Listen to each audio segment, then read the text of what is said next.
Foundations of amateur radio. There's a phrase that I use quite often: get on air and make some noise. In terms of amateur radio, that makes people think that I mean they should turn on their radio, pick a band and call CQ for hours. I can tell you now, if you're a QRP station, this is going to be a frustrating experience unless you're lucky or happen to be located in a place where other amateurs want to talk to you, like an uninhabited island, or a low-tide reef, or some other place on the DXCC most wanted list. I liken operating a low-power or QRP station to fly fishing. To get a fish takes patience, skill and persistence. Would you start fishing in an industrial sewer in the hope that you catch something? Or would you attempt to learn something about the fish that you're trying to catch before seeking out its hiding place and throwing out a bait? Operating your amateur station should be more of the baiting and less of the industrial sewer. So what does this look like in your day-to-day operation of your station? Well, for starters, you'll need to figure out where all the other amateurs are. You can do that by listening for other stations or by finding automatic beacons and seeing if you can hear them. That takes care of the first problem. Is it at all possible to catch anything here? The next challenge you're faced with is when to find these stations.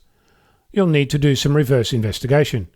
If you're trying to contact the other side of the globe, it's likely that the station you're looking for is going to be asleep when you're awake. So calling a station during your lunch break is likely to mean that it's midnight over there.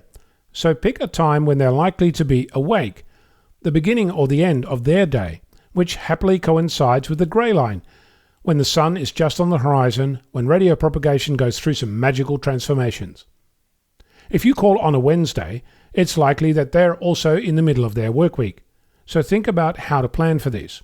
If it's a public holiday, check to see if they have one too, or plan for operating during the public holiday at the other end.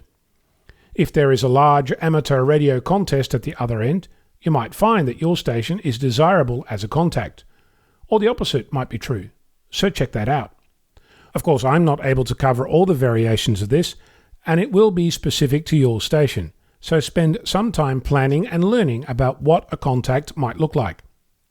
Now, if you take this advice to the extreme, you'll end up never getting on air and calling CQ, which means that you'll never get a serendipitous contact, nor will you capture the exception where an insomniac operator is trolling the bands to talk to someone, which would be a shame. So do your homework, learn about when and where to operate, and in the meantime, get on air and make some noise.